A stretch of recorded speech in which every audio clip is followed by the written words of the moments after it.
December 1971. The Indian subcontinent is caught in the blanket of a war.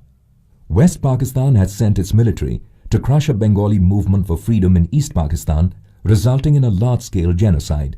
This triggers a call for help from the locals to its neighbor India, and a large-scale refugee crisis happens.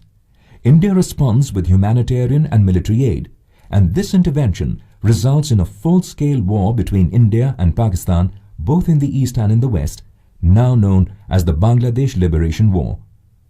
These events are as they took place on the western frontier of the war on that cold morning of 14th December 1971.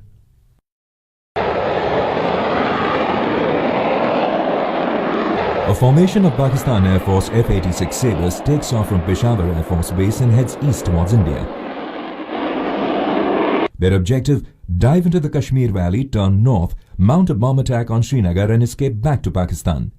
The Sabres enter India by flying over the Pir Panjal range at 10,000 feet and then dive downhill into the valley, picking up speed. After a few minutes, they pull up to climb to a height of about 5,000 feet and form a visual contact with the Srinagar Air Force Base. As the Sabres fly towards Srinagar, they pass over Avantipur Air Force Base, and hearing the sounds of the jets above, Avantipur raises the alarm.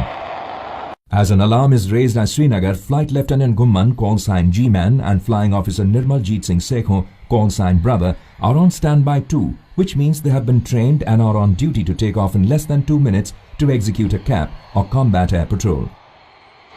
G-Man and Brother start their nats and make their way to the runway, ready to take on the enemy.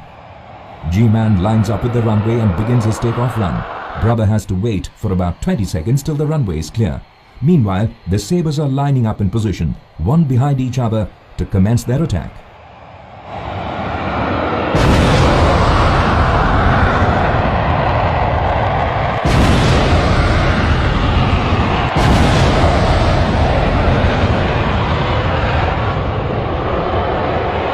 Sekhon immediately lines himself behind the two Sabres which just overshot him, and the chase begins. The Sabres, realizing they have a gnat on their tail, immediately do a hard brake left, and Sekhon follows them on the turn. The Sabre number 3 and number 4, after dropping the bombs, pull up, while Sabre number 3 flies behind the two Sabres in front. Sabre number 4 decides to head home. Sekhon maneuvers his plane behind the trailing Sabre number 2 and opens fire. His 30mm cannon hits the Sabre and there is a trail of smoke and fire from the plane's belly. It shakes, descends, and decides to drop out of the fight and go home. Now Sekhon decides to go for the leader. Sabre number 3, taking advantage of his high-speed dive during the bombing run, picks up speed and quickly closes the gap between the gnat and itself. Sekhon dodges the bullets of his enemy while keeping behind the lead Sabre and not letting him out of his sight. The trailing Sabre shoots his gun empty, failing to take a hit on Sekhon, and with no more ammunition to last the battle, drops out and escapes away. Sekhon, now free from the danger behind him, levels, drops his tanks, and with fresh vigor goes after Sabre number 1.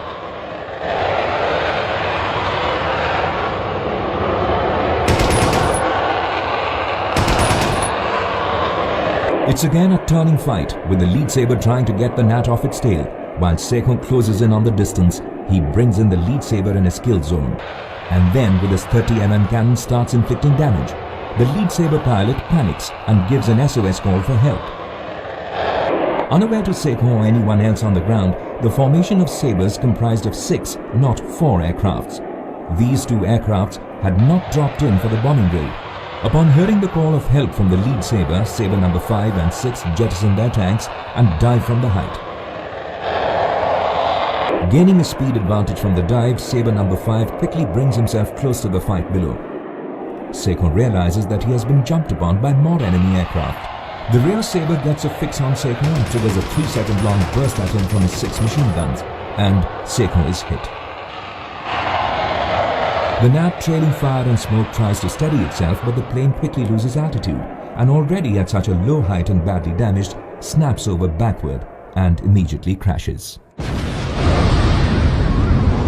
Sekhon ejected too low and didn't survive the crash. No defense aircrafts were positioned in Srinagar as per international agreement dating back to 1948. Hence, Sekhon was not acclimatized to Kashmir's harsh terrain and weather. Yet, he and his colleagues fought successive waves of enemy attacks with extreme valor, with him ultimately sacrificing his own life in the defense of Srinagar.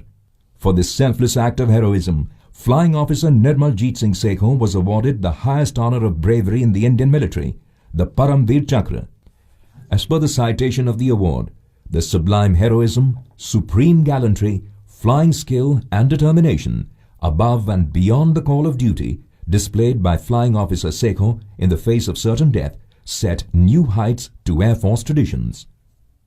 The war came to an end 2 days later, resulting in the birth of a new country, Bangladesh, when the Pakistan Army surrendered unconditionally.